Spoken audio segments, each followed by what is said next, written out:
আমাদেরকে আমাদের আল্লাহ দুনিয়া ছাড়তে বলে নাই, আখিরাত ভুলতে বলে নাই, দুনিয়া বাদ দিতে বলে নাই। আল্লাহ ওয়ালা তানসা নাসিবাকা মিনাদ দুনিয়া, আল্লাহ বলছে বান্দা দুনিয়া ভুলে যেও না। আমি বাজার, ব্যবসা, হাট ঘাট, চাকরি, ক্ষেত খামার, স্ত্রী, সন্তান, ঘর পরিবার, ঘুম, আহার, নিদ্রা, আমি কোনোটাই বাদ দিতে বলি নাই বান্দা, ছাড়তে বলি নাই। আমি আল্লাহ তোমাদের জিন্দিগি বানাইছি দুইটা, একটা হলো দুনিয়া আর একটা হলো আখেরাত। দুনিয়া তুমি কর্ম করবা আর আখেরাতের জন্য আমল করবা। দুনিয়া কর্ম, আখেরাত তোমার ধর্ম। দুনিয়ার জন্য করবা কর্ম, আখেরাতের জন্য করবা ধর্ম। তো ধর্ম এবং কর্ম, কর্ম এবং ধর্ম মিলবে, তোমার গন্তব্য জান্নাতে হবে। তাইলে এখন হুজুর একটা আশ্চর্য সুন্দর কথা কইছে যে আল্লাহ বলছে বান্দা দুনিয়া তোমার কর্ম, আখেরাতের জন্য তোমার ধর্ম। কিন্তু আখেরাত লম্বা সময়, দুনিয়া স্বল্প সময়। নবীজি সাল্লাল্লাহু আলাইহি সাল্লাম বলছেন একটা সাগরের মধ্যে যদি কেউ নিজের আঙ্গুল চুবায়, ভিজায়, তো আঙ্গুলের অগ্রভাগে যেটুকু পানি, এটুকুই হলো দুনিয়া, আর সাগরের বাকিটা পানি আখেরাত। তাইলে আখেরাত লম্বা না দুনিয়া লম্বা বলেন? কিন্তু মজার বিষয় হলো লম্বা হলো আখেরাত, স্বল্প হলো দুনিয়া। কিন্তু আল্লাহ তাআলা আমার হায়াত, আমার সময় স্বল্প দুনিয়ার জন্যই দিয়েছেন বেশি, আর অনন্তকালের আখেরাতের জন্য আমল চাইছেন অল্প অল্প।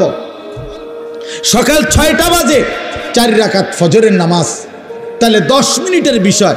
আবার দুপুর 1:30টা বাজে 10 রাকাত জোহরের নামাজ, 20 মিনিটের সময়। তাইলে ধরে নিলাম সকাল 6টার পরে 7টা, 8টা, 9টা, 10টা, 11টা, 12টা, 1টা, প্রায় 7.5 ঘন্টা পরে আবার 20 মিনিট।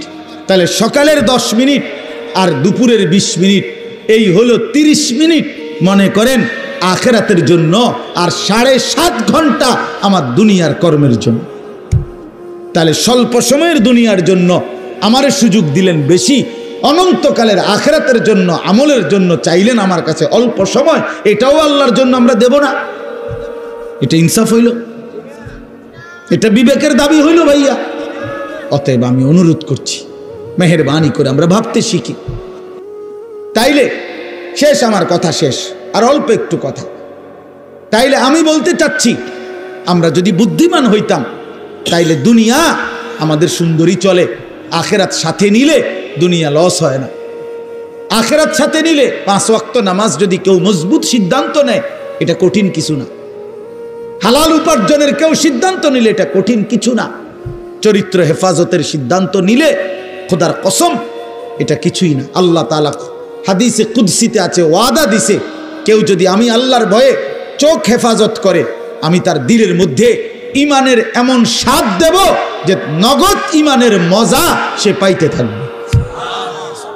খোদার কসম, এটা হাদিস। মান তারাকাহা মাখাফাতি আবদালতুহু ঈমানান ইয়াজিদু হালাওয়াতাহু ফি কলবি।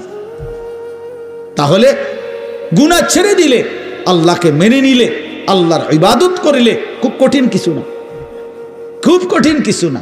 এই জন্য প্রিয় ভাই আমার, বাপ আমার, এই শেষ বেলায় আমি এই অনুরোধটাই করতে চাই, আমরা যদি বুঝি আখেরাত আমাদের জিন্দিগি, পরকালের জন্যই আমাদের প্রস্তুতি, তাইলে আমাদের প্রস্তুতির আখেরাত সাজাইবার সবচেয়ে সুন্দর সিজন, শ্রেষ্ঠতম মাস মাহে রমজান। যে যত বেশি তাকাইয়া শুনবে, আল্লাহ তাআলা তার জিন্দিগি তত বরকত দিবে। এটা বাস্তবতা, এটা বাস্তবতা। মোবাইল আমাদের জিন্দিগির সাথে 24 ঘন্টার জন্য মিশে গেছে। এটা আসলেই উচিত না। একটা মানুষের জিন্দিগি কি কোনো মুহূর্তেই মোবাইল থেকে আলাদা থাকবে না? এটা কেমন ইনসাফের কথা হলো?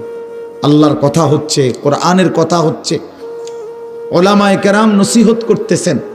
এই সময়ও যদি আমার দিল আন্তরিক না হয়, তো আর হবে কখন?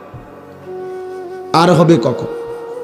কোরআনুল কারীমের মধ্যে আছে, আল্লাহ তাআলা বলেন, ফাবিআইয়ি হাদিসিন বা'দাহু ইউমিনুন। আল্লাহ তাআলা বলেন, বান্দা এই কোরআনের চাইতে দামি আর কোন কথা বললে তুমি বিশ্বাস করতা? তুমি বলো। আল্লাহ নিজে জানতে চাচ্ছে আমাদের কাছে। ফাবিআইয়ি হাদিস, 23টা বছর আমি আল্লাহ কোরআন নাজিল করলাম, সর্বশ্রেষ্ঠ ফেরেশতাকে দিয়ে নাজিল করলাম জিব্রাইল, সর্বশ্রেষ্ঠ রাসূলের কাছে নাজিল করলাম, 23 বছর নাজিল করলাম, 30 পারা কোরআন নাজিল করলাম। আল্লাহ তাআলা জানতে চাচ্ছে আমাদের কাছে, বান্দা বলো না এরপরে এর চাইতে দামি আর কোন কথা বললে তুমি ঈমান আনতা, বিশ্বাস করতা, মেনে নিতা? তুমি বলো, তুমি বলো।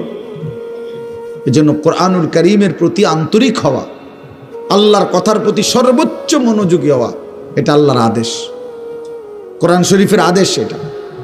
ওয়া ইদা কুরিআল কুরআনু ফাসতামিউ লাহু ওয়া আনসিতু লাআল্লাকুম তুরহামুন। আল্লাহ তাআলা কোরআনে বলছে যখন কোরআন পড়া হয় তখন তোমরা ফাসতামিউ লাহু, মনোযোগ দিয়ে শোনো, এবং ওয়া আনসিতু, চুপ থাকো, লাআল্লাকুম তুরহামুন, অবশ্যই তোমাদের উপরে রহমত বর্ষিত হবে।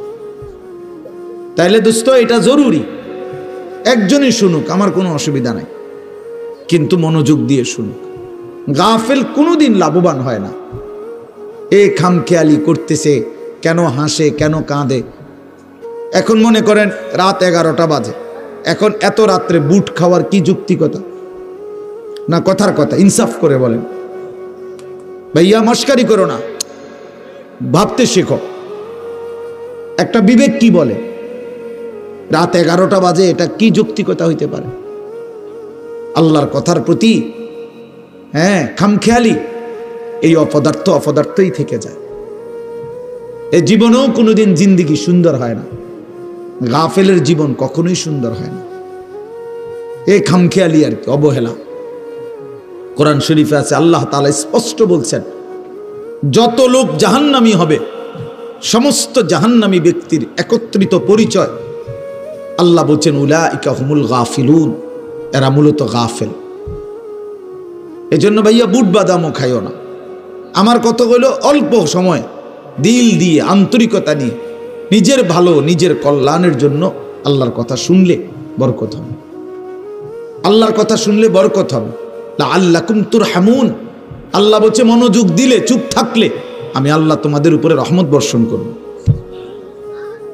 রহমত বর্ষণ করব। কোরআন শরীফে আছে স্পষ্ট, ওমান আযলামু মিম্মান যুক্কিরা বিআয়াতি রাব্বিহি সুম্মা আ'রাযা আনহা।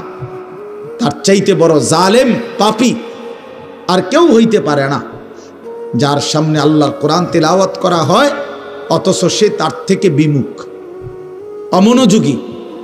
খোদার কসম আল্লাহ বলছে সে সবচেয়ে বড় জালেম। ইন্না মিনাল মুজরিমিনা মুনতাকিমুন, আল্লাহ বলেন এমন পাপী, এমন নাফরমান থেকে আমি নিজে প্রতিশোধ নেব, প্রতিশোধ নেব। তার মানে জীবনভর আল্লাহ তাআলা এটা ওয়াদা দিয়ে রাখছে, আমার কথার প্রতি অবজ্ঞা করলা, তোমার প্রতিশোধ আমি নেব, তোমার বরবাদি তুমি দেখবা নিশ্চয়। এই জন্য আমরা আন্তরিক হওয়া চাই আল্লাহর কথার প্রতি। কোরআনুল কারীমের মধ্যে আছে তাকশাইরু মিনহু জুলুদুল্লাযীনা ইয়াখশাউনা রাব্বাহুম। আল্লাহ পাক নিজে বলছে কোরআনুল কারীমের বৈশিষ্ট্য, কোরআন যখন মুমিন শুনবে তো যাদের কলিজার ভিতরে আল্লাহর ভয় আছে তাদের শরীরের চামড়া পশম সহ দাঁড়িয়ে যাবে, শিহরে উঠবে শরীর, সারা দেহের চামড়া নড়ে উঠবে। আল্লাহর কোরআনের বৈশিষ্ট্য এটা। হাদিসের মধ্যে আছে আল্লাহর নবী সাল্লাল্লাহু আলাইহি সাল্লাম হযরত আব্দুল্লাহ ইবনে মাসউদ বলছেন, আমি নবীজির সামনে কোরআন পড়ে শুনাইলাম, নবীজিকে শুনাইছেন উনি। তিনি বলেন আমি 40 আয়াত একটানা নবীজির সামনে তেলাওয়াত করলাম, মাথা নিচের দিকে নামাইয়া। 40 আয়াত পড়ার পর নবীজি আমাকে বললেন হাসবুকাল আন, এখন থামো।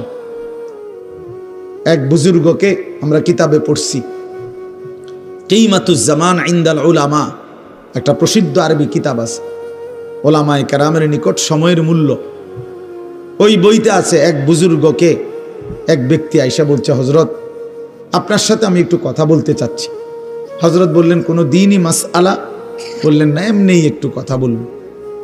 উনি বলছেন তাহলে তুমি সূর্যকে যেটুকু সময় তুমি কথা বলবো ওইটুকুর জন্য থামায় রাখো। কসম আমরা কিতাবে পড়ছি। উনি বলছে তুমি সূর্যকে থামায় রাখো, যেটুকু সময় তুমি আমার সাথে কথা বলবা ওইটুকু সময়ের জন্য যদি তুমি সূর্যের গতি থামায় রাখতে পারো তাহলে কথা বলতে পারো, নাই তো আমার এইটুকু সময় তুমি নষ্ট করার কোনো অধিকার রাখো না। এই 20 মিনিট তো আমার সময়, তুমি আমার সেই 20 মিনিট নষ্ট করবা কেন? এই আধা ঘন্টা তো আমার টাইম, তুমি আমার হায়াতের আধা ঘন্টা নষ্ট করবা কেন? হ্যাঁ, প্রয়োজনীয় মাসআলা হলে বলতা, শুধু শুধু কথা, শুধু শুধু কি জামা এটা জাফানি টরে কত দিয়া লইছেন? 260 টাকা। ধরু মিয়া 220 টাকা দিয়া সিল্লাইয়া বেছে। হ্যাঁ, আমারে কইতেন মিয়া কয় গজ লাগবে মিয়া? হ্যাঁ, আমার পরিচিত কত দোকান আছে। হ্যাঁ, এই মানে এই বলতেছে এটার উপরে বেডার এটা সিলাইয়া আজকে 3 মাস হয়ে গেছে, ওই জামাটা পরে হে এখন 220 টাকা দিয়ে কাপড় কিনে। এগুলা অপ্রয়োজনীয় কথা না, বেহুদা কথা, অনর্থক কথা। এই জন্য দোস্ত ভাইয়া, জিন্দিগি এত গাফেল হইতে নাই। সারাক্ষণই খামখেয়ালি, হাসি মজাক ঠাট্টা, এত মাতাল, এত পাগল, এত প্রতিবন্ধী। তুমি প্রতিবন্ধীর দিকে তাকায় দেখো, পাগলের দিকে মাতালের দিকে তাকায় দেখো, সে তো সারাক্ষণ অ্যাবনর্মাল। কিন্তু ইমানদার মোমেন সুস্থ মানুষ, তার জিন্দিগির হিসাব থাকে, পরিকল্পনা থাকে। আমি হাসবো কেন, কাঁদবো কেন, আমি হাঁটবো কেন, বসবো কেন, আমি ঘুমাবো কতক্ষণ, আমি জাগবো কতক্ষণ। আমার যদি জিন্দিগির কোনো হিসাব কিতাব না থাকে, এ তো অসুস্থ, এ তো পাগল মাতাল ভাইয়া। জিন্দিগি যার কোনো লক্ষ্য উদ্দেশ্য নাই, টার্গেট নাই, গন্তব্য নাই। কোত্থেকে আসলাম, কেন আসলাম, কে আমারে বানাইলেন, কেন বানাইলেন? আহা, এটা কি কোনো জিন্দিগি ভাইয়া? বলো ছেলেরা, রাতের বাজে 3টা তুমি ঘুমাও না, দিনের বাজে 10টা তুমি ওঠো না, এটা কি জিন্দিগি? রাত 3টা বাজে গেছে তুমি ঘুমাচ্ছ না কেন? সকাল 10টা বাজে গেছে তুমি উঠছো না কেন? তোমার ঘুমেরও কোনো সিস্টেম নাই, উঠারও কোনো সিস্টেম নাই। সারা রাত উলঙ্গ ছবি দেখে, নারী দেখে, জিনা ব্যভিচারের দৃশ্য দেখে নাফরমান ঘুমায় আছে। সকাল 10টা বাজে গেছে, উঠারও কোনো নাম নাই। আহা, আল্লাহর নবী সাল্লাল্লাহু আলাইহি ওয়াসাল্লাম বলছেন, খোদার কসম, নবীজি বলছেন যে ফজরের নামাজ পড়ে না সে খবিস। খবিস, এটা খবিস, খবিসান নফস, ওই ব্যক্তি খবিস, কাসলান, অলস।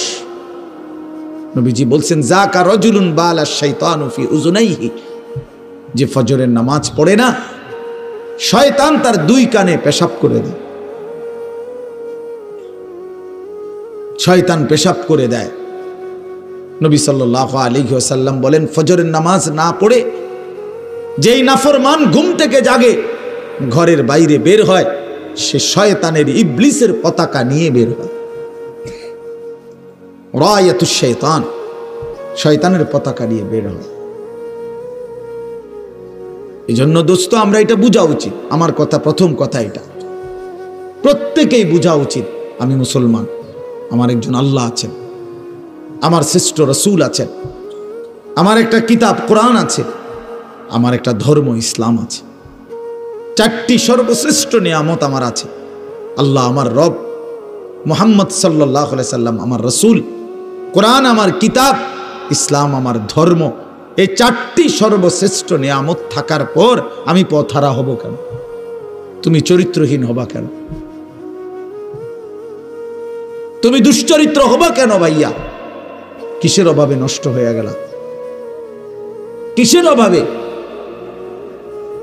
খোদার 365 দিনের 1 বছরে তোমরা যেই ছেলে কোনোদিন ফজরের নামাজ পড়লা না, প্রিয় ভাই, ইনসাফের সাথে বলো, এটা মুসলমান? মুসলমানের বাচ্চা তো নিকৃষ্ট হয়। তুমি কোনো মায়ের ঘরেও জন্ম নিছো, মুসলমানের ঘরে? 365 দিনে খোদার 1 বছর কোনোদিন মনে পড়লো না ফজরের নামাজের কথা? মুসলমান এত বড় গাদ্দার হয়? মুসলমানের বাচ্চা এত বড় নাফরমান হয়? আহা, আফসোসের বিষয়।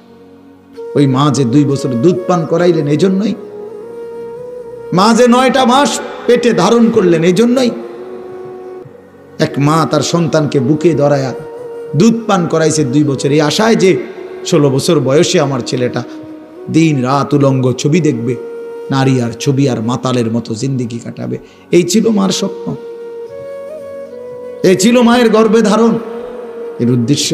ইনসাফ করো ভাইয়া, ইনসাফ করো দয়া করে দোস্ত। তোমার ভালো তোমাকেই বুঝতে হবে, তোমার কল্যাণ বুঝার তোমাকেই বুঝতে হবে। এই পৃথিবী স্বার্থপর, স্বার্থপর এই দুনিয়া। কেউ কাউরে মনে রাখে না, কেউ কাউরে মনে রাখে না, কেউ কাউরে মনে রাখে না। এই দুনিয়া, আমার যেদিন মৃত্যু হবে সেদিনও পৃথিবীতে আলো উঠবে, সূর্য উঠবে। এই রং তামাশার এই দুনিয়ার ব্যস্ততার এই ফুর্তি চলতেই থাকবে, কিন্তু আমি কবরে চলে যাইতাম। এই জন্য আমাদের প্রত্যেকেই এটা ইনসাফের সাথে ভাবা উচিত। অনিবার্য এক বাস্তবতা, প্রিয় ভাই, চিরন্তন এক সত্য যে আমাকে মরতে হবে।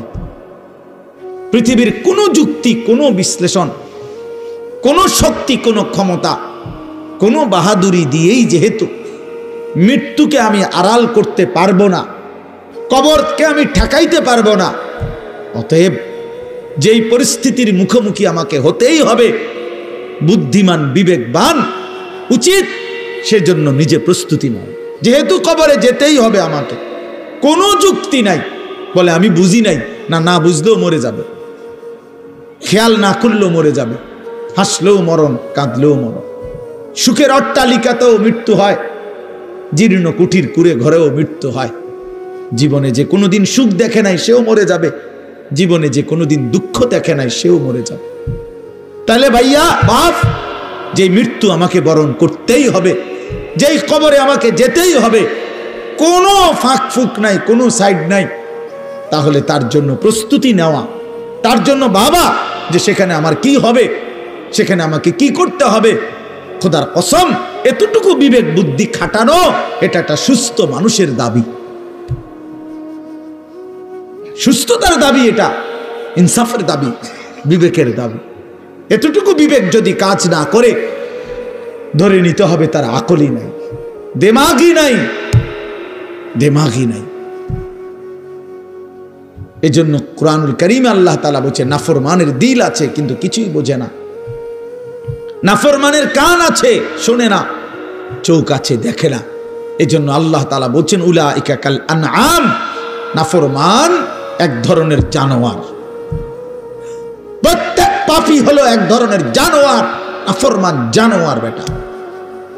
আনআম চতুষ্পদ জন্তু, কারণ যার বিবেক কোনো কাজ করে না, বানানেওয়ালাকে চেনে না, সে চিনল কি? সৃষ্টিকর্তাকেই যে বোঝে না, খোদার কসম সে কিছুই বোঝে না, কিছুই বোঝে না। যার আল্লাহ নাই তার কিছুই নাই। আল্লাহকে হারিয়ে সব পেলেও কিছু পায় হয় না, আল্লাহকে পেয়ে সব হারালেও কিছুই হারায় না। জুতু মেরা তু সব মেরা। আমি এই জন্য অনুরোধ করছি, আলহামদুলিল্লাহ যথেষ্ট বয়ান হয়েছে।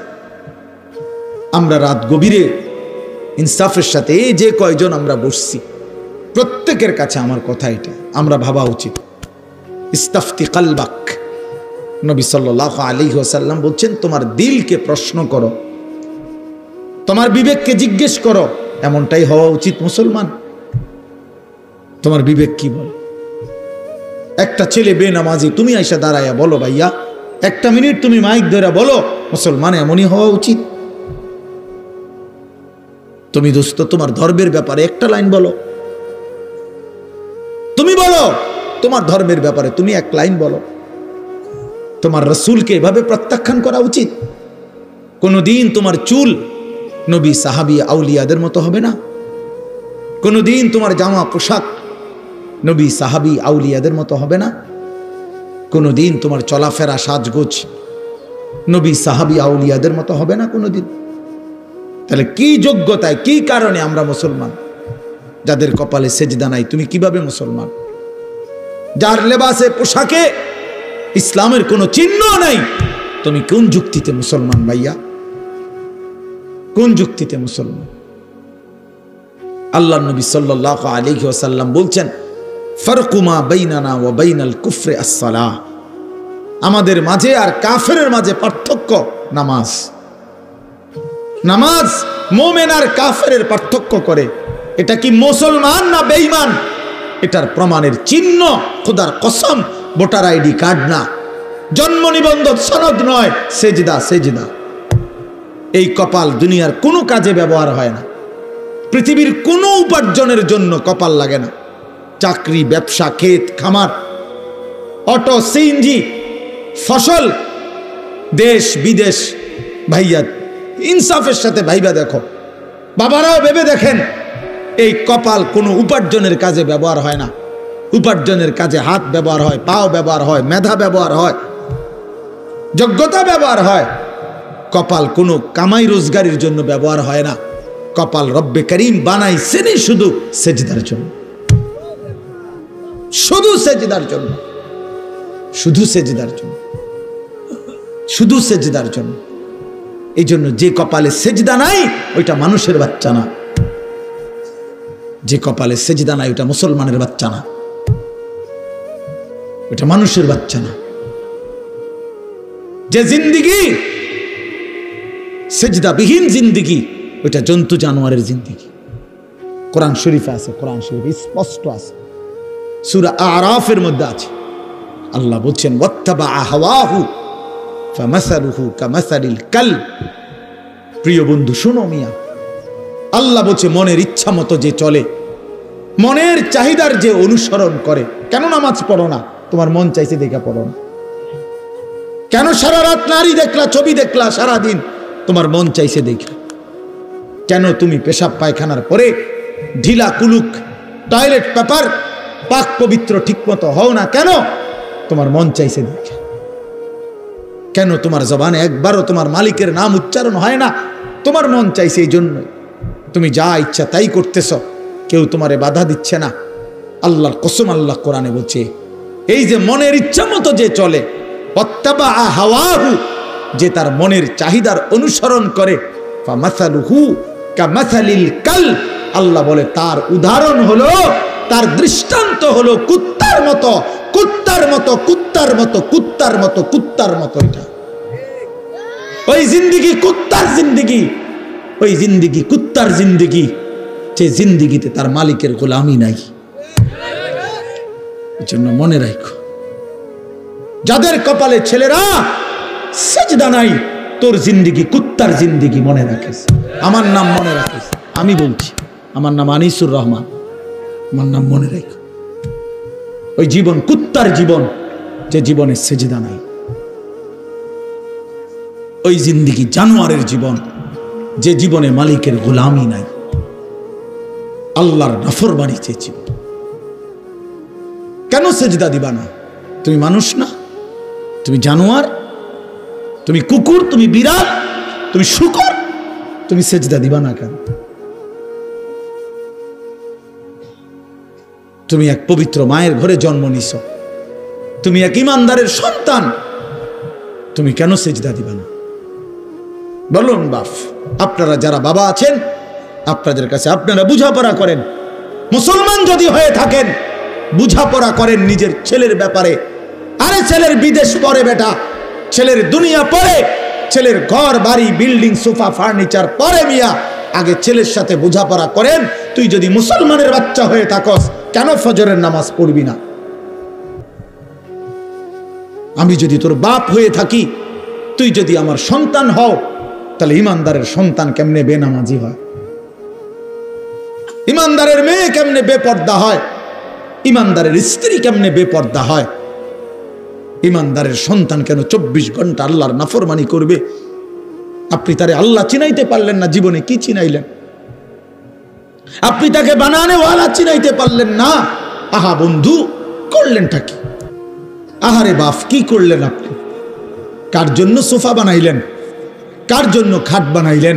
আপনার বানানো খাটে আপনার অসভ্য সন্তান সারা রাত উলঙ্গ ছবি দেখে।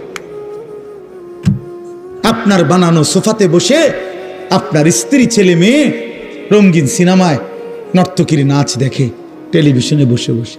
সফলতা এটা? এটা সফলতা, এটা কামিয়াবি আপনার, এটা কামিয়াবি। তো কি বুঝাইতে চাইলেন? এর দুর্বিবেক নাই বাবার? এতটুকু বিবেক হবে না? কোরআন শরীফে আছে সূরা হুদের মধ্যে নূহ আলাইহিস সালাম ওনার বেঈমান সন্তানের জন্য যখন ডুবে যাচ্ছিল দোয়া করছিল, ইন্না ইবনি মিন আহলি, এই শব্দটা বলছিল নূহ নবী, আল্লাহ ওই যে ছেলেটা ডুবে যাচ্ছে এটা আমার পরিবার, আমার বংশধর, আমার সন্তান। এই কদ্দুর কথা শুধু কইছে, এর দূরে শুধু কইছে, আর কিচ্ছু বলে নাই যে আল্লাহ তারে মাফ করে দেন, তারে মুক্তি দিয়া দেন, তারে ডুবানির থেকে বাঁচাইয়া দেন, কিচ্ছু কয় নাই। এই কথা এখানে শুধু কইছে, আল্লাহ ওই যে ছেলেটা আমার পরিবার, আমার সন্তান। মানে মনের আবেগে আর কিছু কইতেছে না।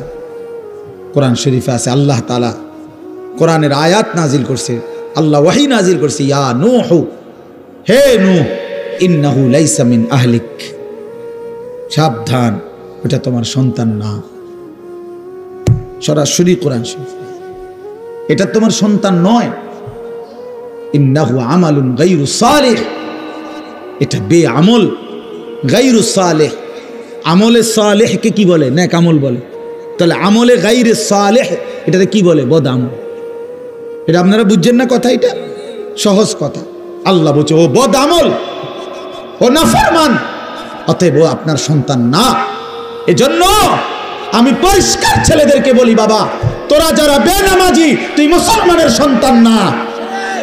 মনে রাখিস বেটা, তুই লাওয়ারিস, তুই বেওয়ারিস, তোর কোনো মা নাই, তোর কোনো বাবা নাই, তোর কোনো পিতৃ পরিচয় নাই। মোবাইলের ওই নর্তকী তোর পরিচয়, মোবাইলের ওই উলঙ্গ নারী তোর পরিচয় হইতে পারে। তুই কোনো মুসলমানের বাচ্চা না, ইমানদারের সন্তান নাফরমান হয় না। মনে রাখো। দেখো নারী, দেখো আরো দেখো, 16 বছর বয়সেই এত নারী দেখে ফেললা, 18 বছর বয়সেই এত উলঙ্গ ছবি দেখে ফেললা, বাকি জিন্দিগি কি করবা? বাকি জীবনটা কি করবা? সব তো দেখেই লাইলা, সব তো দেখেই ফেললা, পৃথিবী তো বগে করে ফেললা, এবার লাথি দিয়া ফেরেশতা জাহান্নামে ফেলানো ছাড়া আর বাকি কি? সব তো দেখেই লাইলা।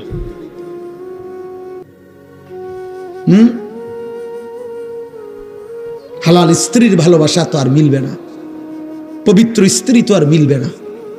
আল্লাহ কোরআনে ওয়াদা দিছে, যেই পুরুষ খবিস, অসৎ চরিত্রের, আল্লাহর ওয়াদা তার স্ত্রীও মিলবে খবিস।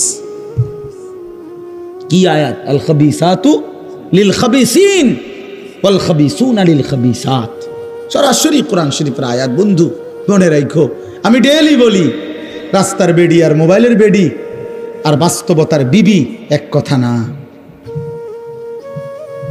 রাস্তার নারী 2 নম্বর হইলে তোমার সমস্যা নাই, মোবাইলের নর্তকী 3 নম্বর হইলেও তোমার সমস্যা নাই। কিন্তু তোমার বউ যদি 2 নম্বর হয়, চরিত্রহীন হয়, তুমি বুঝবা দুনিয়া কারে বলে। তোমার হায়াতই তখন হয়ে যাবে জাহান্নামের টুকরা। এজন্য প্রিয় সন্তান মনে রাখো, এত অল্প বয়সে এত নষ্ট হইও না, এত কম বয়সে এত চরিত্রহীন হইও না, এত চালাক ভাইব না নিজেরে, এত চালাক ভাইব না, এত বুদ্ধিমান মনে করো না। তোমরা অনেক চালাক মনে করতেছো নিজেরে। কেন? বাপে কিছু কয় না, মায়ে কিছু বলে না। আহা, আমি আজকেও বলছি সাদ ভাই, আমার জীবনের সবচেয়ে আশ্চর্য লাগে, আহারে একটা ছেলের 18 বছর বয়স, এক ওয়াক্ত নামাজ পড়ে না, সারাদিন মোবাইল, চুলের বাহার, সারাদিন বন্ধুদের আড্ডায় শেষ। একটা মা, আপন মা, বাপ, আত্মীয় স্বজন, পাড়া পড়শি, কেউ তারে কদ্দুর ডাকে না।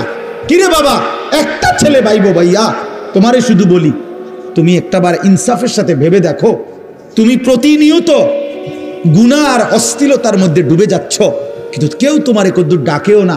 কিরে বাবা, তুই এরম করস কা? আহারে, তোর কি আল্লাহ নাই, আখেরাত নাই? তোর কি বাবা কবর নাই? কেউ তারে কদ্দুর মনে করায় না। এমন অভিশপ্ত হলো কেন? ইনসাফ কি বলে, মানে ওরে কেউ ডাকে না কা, আপন মাও আপন সন্তানকে ডাকে না, বাবাও ডাকতেছে না, কেউ তারে ফিরাচ্ছে না। তোমারে সবাই ছেড়ে দিছে কেন বাবা?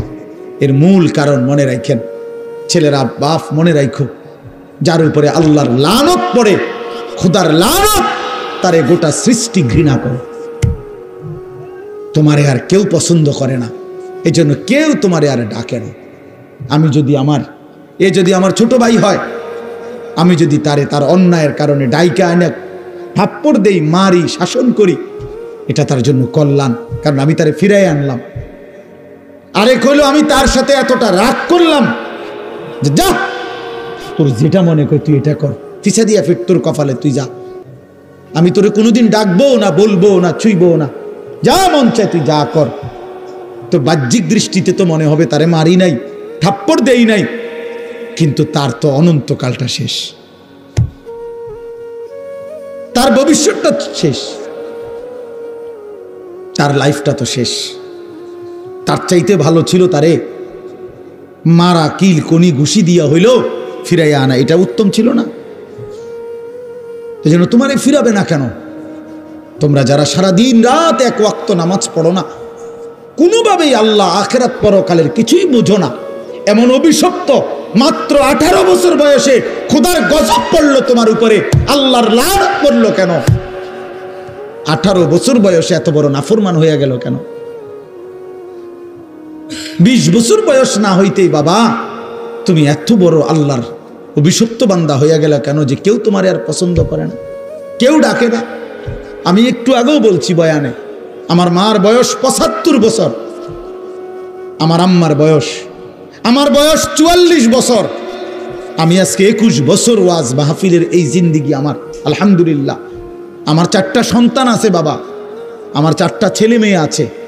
আমার এই 44 বছর বয়সেও আমার আম্মা 75 বয়স্ক মহিলা, এখনো আমার মা আমারে কথা হইলেই বলে, হুত নামাজ শুনি, খোদার কসম মা আমারে এখনো জিগায়, ফুত নামাজ শুনি,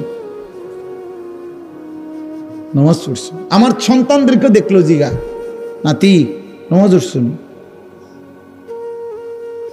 আমার মা আমারে আজও বলে, হুত কত হানে ওয়াজে যাও, মানুষের লোকে চাইও টাকা পয়সা লইয়া, কি করো না, কষ্ট দিও না, ঝামেলা করো না। কতবার যে কইছে মা আমার এই কথাইটা,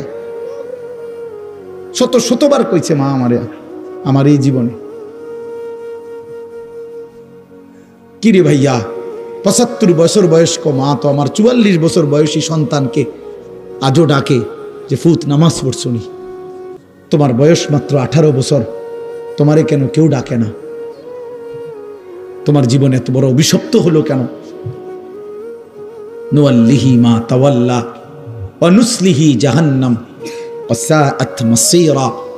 আল্লাহ বলে, আমার যে বান্দা আমার রাসূলের বিরুদ্ধাচরণ করবে এবং আমার ইমানদার মুমিনদের পথ থেকে উল্টো পথে চলবে, আল্লাহর কসম আল্লাহ বলে, নুয়াল্লিহি মা তাওয়াল্লা, আমি তাকে সেই উল্টো পথেই চালাবো, ওয়া নুসলিহি জাহান্নাম, একদিন তাকে জাহান্নামেই ফেলে দেব, একদিন তাকে জাহান্নামেই ফেলে দেব।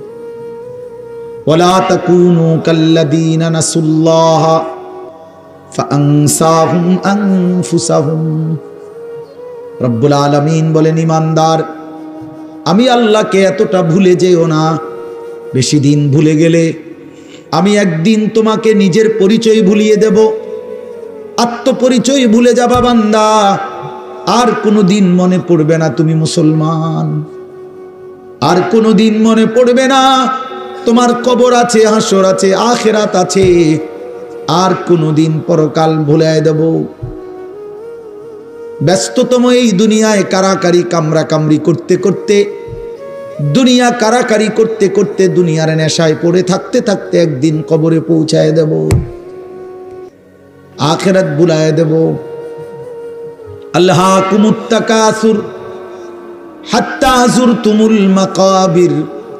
আল্লাহ বলে, বান্দা দুনিয়া বাড়ানোর নেশায় আখিরাত ভুলে গেলা, কিন্তু মনে রেখো এরই মাঝে একদিন কবরস্থানে পৌঁছে যাবা,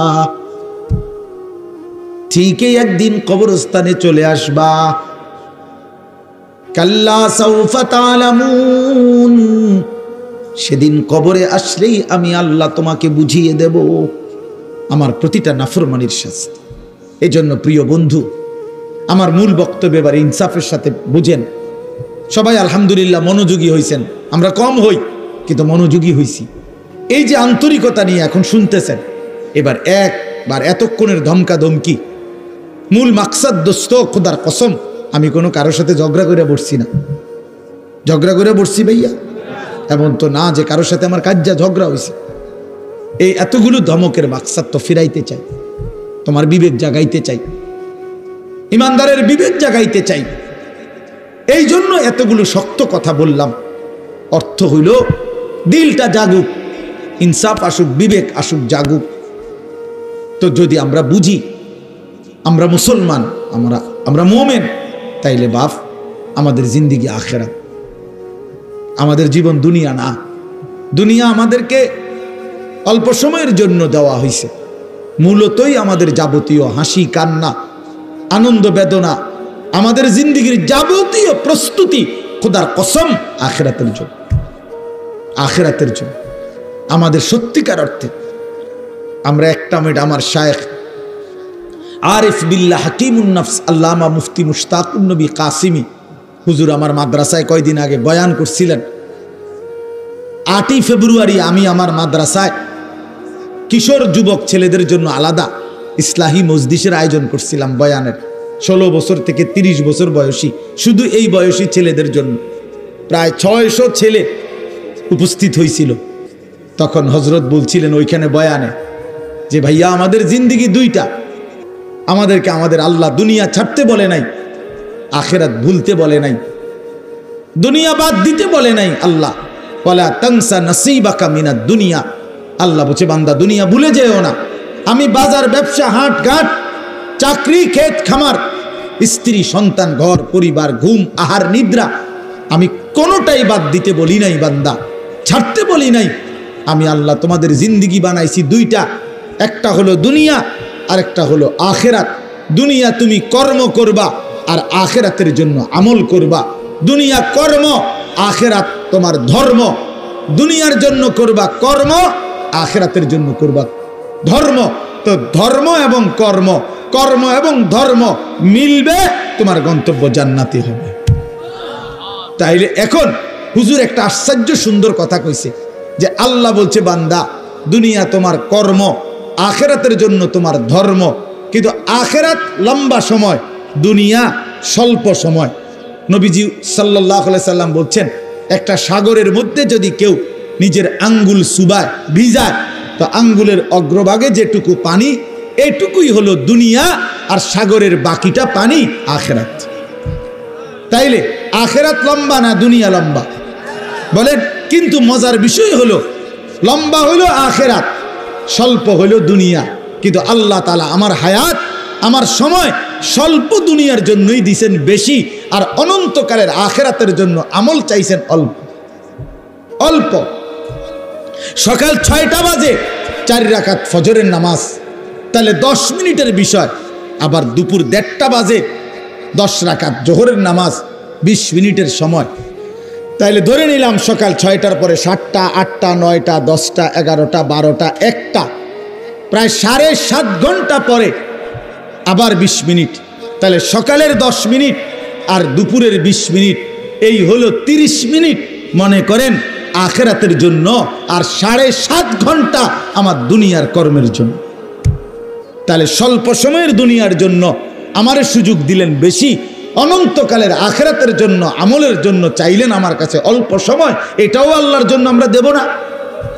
এটা ইনসাফ হইল? এটা বিবেকের দাবি হইল ভাইয়া? অতএব আমি অনুরোধ করছি মেহেরবানি করে আমরা ভাবতে শিখি। তাইলে শেষ, আমার কথা শেষ, আর অল্প একটু কথা। তাইলে আমি বলতে চাচ্ছি আমরা যদি বুদ্ধিমান হইতাম তাইলে দুনিয়া আমাদের সুন্দরী চলে, আখিরাত সাথে নিলে দুনিয়া লস হয় না। আখিরাত সাথে নিলে 5 ওয়াক্ত নামাজ যদি কেউ মজবুত সিদ্ধান্ত নেয়, এটা কঠিন কিছু না। হালাল উপার্জনের কেউ সিদ্ধান্ত নিলে এটা কঠিন কিছু না। চরিত্র হেফাজতের সিদ্ধান্ত নিলে খোদার কসম এটা কিছুই না। আল্লাহ তাআলা হাদিসে কুদসিতে আছে, ওয়াদা দিছে, কেউ যদি আমি আল্লাহর ভয়ে চোখ হেফাজত করে, আমি তার দিলের মধ্যে ইমানের এমন স্বাদ দেব যে নগদ ইমানের মজা সে পাইতে থাকবে। খুদার কসম, এটা হাদিস। মান তারাকাহা মাখাফাতি আবদালতুহু ঈমানান ইয়াজিদু হালাওয়াতাহু ফি কলবি। তাহলে গুনাহ ছেড়ে দিলে, আল্লাহকে মেনে নিলে, আল্লাহর ইবাদত করিলে খুব কঠিন কিছু না, খুব কঠিন কিছু না। এই জন্য প্রিয় ভাই আমার, বাপ আমার, এই শেষ বেলায় আমি এই অনুরোধটাই করতে চাই, আমরা যদি বুঝি আখিরাত আমাদের জিন্দেগি, পরকালের জন্যই আমাদের প্রস্তুতি, তাইলে আমাদের প্রস্তুতির আখিরাত সাজাইবার সবচেয়ে সুন্দর সিজন, শ্রেষ্ঠতম মাস মাহে রমজান। মাহে রমজান আমাদের সামনে একদম মুখোমুখি, শাহরু রমাদান, রমজান মাস। এই রমজান মাসটাকে কদর করার কথা আমি বলতে চাই, এটাই আমার শেষ আহ্বান। কেউ যদি বুঝি আমরা আমার আখিরাতি মূল, আমার দুনিয়া সামান্য, তাহলে আমাদের উচিত মাহে রমজানের প্রস্তুতি নেওয়া, মাহে রমজানের প্রস্তুতি নেওয়া।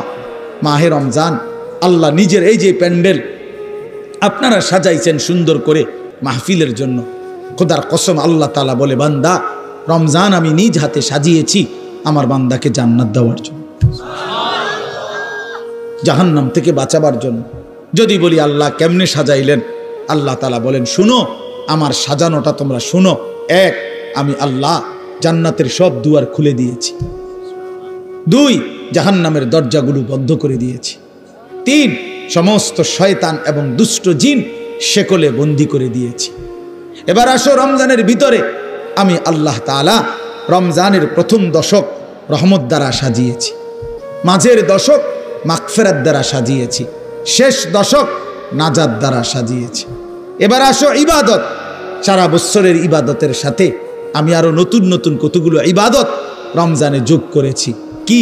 এক মাসের পূর্ণ রোজা, এক মাসের পূর্ণ 20 রাকাত তারাবি, এক মাসের জন্য ইফতার, এক মাসের জন্য সাহারি।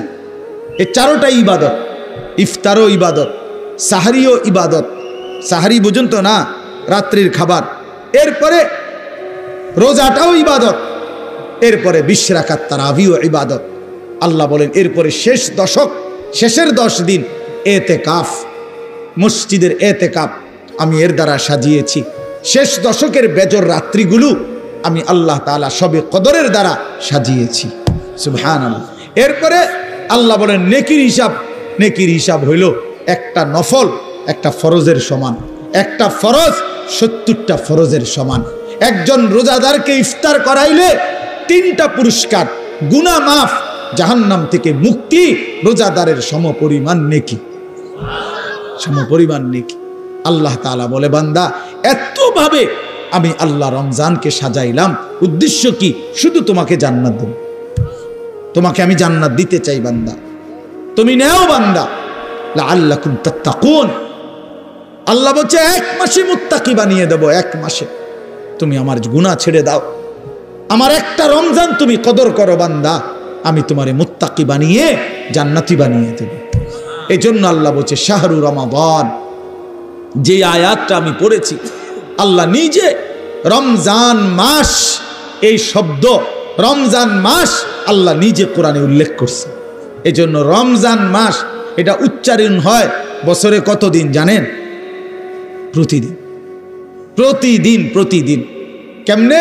কারণ 24 ঘন্টা পৃথিবীতে কোথাও না কোথাও আল্লাহর কোরআন তিলাওয়াত হয়। আর শাহরু রমাদান এই শব্দ অতএব জমিনে 24 ঘন্টায় কোথাও না কোথাও কারো না কারো জবানে উচ্চারিত হয়। সারা বছর রমজানের কথা আলোচিত হয়। নাহলে এই শব্দ শাহরু রমাদান যে কোরআন শরীফের শব্দ না, তাহলে এটা কেউ না কেউ তো পড়তেছে, কেউ সবক দিতে আছে, কেউ শুনানি চলতে আছে। মানে 24 ঘন্টা আল্লাহর জমিনে সারা বছর এক আওয়াজ উচ্চারিত হয়, রমজান মাস, রমজান মাস, রমজান মাস, শাহরু রমাদান। আল্লাহ এবার বলে, বান্দা শোনো, এই মাসের পরিচয় আমি বললাম, আমার পরিচয় আমি দেই আমার মাসের। আল্লাযী উনজিলা ফীহিল কোরআন, এটা সেই মাস যে মাসে কোরআন নাজিল করা হয়েছে। কোরআন নাজিল করাতে এই মাস দামি। আমার শায়েখ আল্লামা মুফতি মুশতাকুন নবী সাহেব বলে যে দেখো একটি রমজানে কোরআন নাজিল হয়েছিল, প্রত্যেক রমজানে কোরআন নাজিল হয় না। কোরআন তো একটি রমজানে, নবীজির বয়স তখন 40, ওই সময়ে একটা রমজান কোরআন নাজিল হয়েছিল। কিন্তু ওই এক মাসে একবার কোরআন নাজিল হওয়ার কারণে কোরআনের বরকতে ওই মাস যতবারই পৃথিবীতে আসে ততবারই দামি হয়েছে। ওই একটি রাত শবে কদর, ওইটা তো একটা রাতে কোরআন নাজিল হয়েছিল, কিন্তু ওই রাত এটা এবার যতবারই আসে ঘুরে ঘুরে ততবারই ওই রাত দামি হয়েছে। এজন্য কোরআন যে রাতের সাথে একবার লাগছে, এই রাত আজীবনের জন্য দামি হয়ে গেছে। কোরআন যেই মাসের সাথে একবার লাগছে, ওই মাস আজীবনের জন্য দামি হয়ে গেছে। কোরআন যেই বান্দার জীবনে একবার লাগবে, ওই বান্দাও আজীবনের জন্য দামি হয়ে যায়, দামি হয়ে যায়। হুদাল লিন্নাস ওয়া বাইয়িনাতিম মিনাল হুদা ওয়াল ফুরকান। আল্লাহ বলেন আমার কোরআনের 3টা বৈশিষ্ট্য, একটা হলো সারা পৃথিবীর মানুষের জন্য হেদায়েত, 2 নাম্বার হলো কোরআনের সমস্ত হেদায়েতের বাণী স্পষ্ট, কোনো অগোছালো, কোনো লুকোচুরি, কোনো সংক্ষিপ্ত অপূর্ণাঙ্গ কোনো কথা নাই, সব স্পষ্ট। আর 3 নাম্বার হলো কোরআনই হচ্ছে একমাত্র সত্য মিথ্যা, ন্যায় অন্যায়, জায়েজ না জায়েজ, হালাল হারাম, বৈধ অবৈধ, উচিত অনুচিতের মাপকাঠি, ফুরকান। ফুরকান। এই জন্যই তোমরা যারা স্কুলে পড়ো, কলেজে পড়ো ভাইয়া, ইউনিভার্সিটিতে পড়ো, কোনো আপত্তি নাই, তবে এইটা মনে রাখো বন্ধু, কোরআনুল কারীমের জ্ঞান যে অর্জন করতে পারে নাই, কোরআন যে ধরতে পারে নাই, কোরআন যে ছুঁইতে পারে নাই, তুমি ন্যায় অন্যায় চিনো নাই, সত্য মিথ্যা তোমার কাছে স্পষ্ট না। খোদার কসম, পৃথিবীর আর কোনো বই, আমি চ্যালেঞ্জ করলাম এখানে এখন, পৃথিবীর আর কোনো বই দিয়ে, পৃথিবীর আর কোনো গ্রন্থ দিয়ে সত্য মিথ্যা, ন্যায় অন্যায়, জায়েজ না জায়েজ, হালাল হারাম, বৈধ অবৈধ, উচিত অনুচিত নির্ধারণ করা যায় না। না, বাংলা বই দিয়ে হবে না, এটা অঙ্ক বই দিয়ে হবে না, ইংরেজি বই দিয়ে হবে না, একমাত্র আল্লাহর কোরআন। বৈধ অবৈধ নির্ধারণ করে আল্লাহর কোরআন, হালাল হারাম নির্ধারণ করে আল্লাহর কোরআন, উচিত অনুচিত নির্ধারণ করে আল্লাহর কোরআন, ফুরকান এটা। এজন্য কোরআন বঞ্চিত, সে সত্য মিথ্যা, আলো অন্ধকার থেকে বঞ্চিত। বঞ্চিত লোক দেখানো যা মন চায়, অমুক ভদ্রলোকে কইছে এটা সুন্দর, হেই তো কয় সুন্দর। ইয়াহুদির বাচ্চা কইছে এটা চমৎকার, হেও কয় এটা চমৎকার। খ্রিস্টানের বাচ্চা কইছে এটা যৌক্তিক, হেও কয় এটা যৌক্তিক, হেও কয় এটা যৌক্তিক। কারণ তার কাছে তো মূল কষ্টি পাথর আল্লাহর কোরআন নাই। এবার যেই বেঈমান যেটা কয় ওইটাই ভাল লাগে। এই জন্য দেখেন না, আমাদের যেই ছেলেদের কোরআন সুন্নাহর আলোকে নবী সাহাবীদের চুল থেকে যারা বঞ্চিত, তাদের আর চুলের নির্ধারিত কোনো স্টাইল নাই, যখন যেটা দেখে যেটা ভাল লাগে। দেখেন যারা নবী এবং সাহাবী আউলিয়াদের পরনের পোশাক থেকে বঞ্চিত, তাদের আর নির্ধারিত কোনো প্যান্ট আর শার্টের মডেল নাই, যখন যেটা ভাল লাগে ওইটাই পিনদে, যখন যেটা চলাফেরা ভালো লাগে সেটাই ভালো লাগে। তার মানে আল্লাহ থেকে বঞ্চিত, রাসূল থেকে বঞ্চিত, তো সে সত্য সঠিক ইনসাফ ন্যায় পরায়ণতা থেকে বঞ্চিত, বঞ্চিত। সর্বশেষ কথা হলো আল্লাহ বলেন ফামান শাহিদা মিনকুমুশ শাহরা ফালিয়াসুমহু। অতএব আমার বান্দা, তোমাদের যারাই রমজান মাসে আসবা, পৌঁছবা, তোমরা রোজা রাইখো, আমার হুকুম মাইনো। আল্লাহ বলেন, আল্লাহ যেন মহব্বত করে বলছে, বান্দা রোজা রাইখো, বান্দা আমি তোমারে মুত্তাকি বানাবো, আমি তোমারে জান্নাতি বানাবো, আমি তোমারে জান্নাতি বানাবো। এই জন্য দোস্ত, এই শেষ বেলায় আমার এই শেষ কথা এটাই, আমাদের সামনে মাহে রমজান। তোমরা যারা কিশোর নওজোয়ান আছো বাপ, তোমাদের কাছে অনুরোধ, রমজানকে মনে করে সামনে রেখে তোমরা তোমাদের জিন্দিগি বদলাও। এই জীবন এভাবে চললে হবে না ভাইয়া, তুমি সুখ পাইবা না। কোনো বেঈমান দুনিয়াতে ইজ্জত পায় না, আখেরাতে তো কিছুই নেই।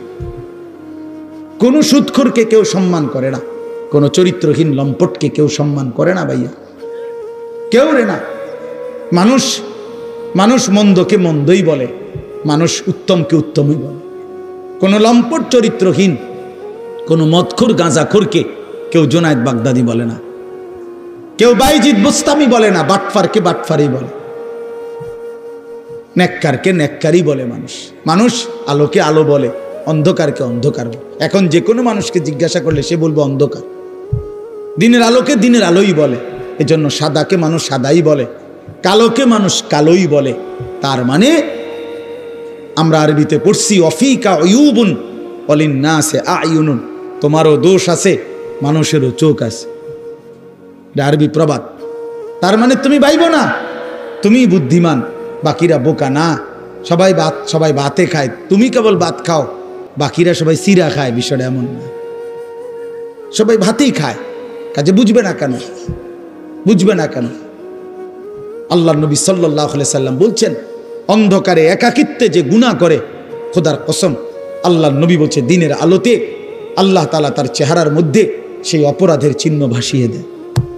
এজন্য মানুষ দেখলেই কয় নাফরমানি তো করছে, গাঁজা তো খাইছে, নেশা তো করছে গোপন কোনো জায়গায়, কিন্তু বাইরে মানুষ চেহারার দিকে তাকাইলেই বলে, দেখতেই বোঝা যায় ফুটটা খোর।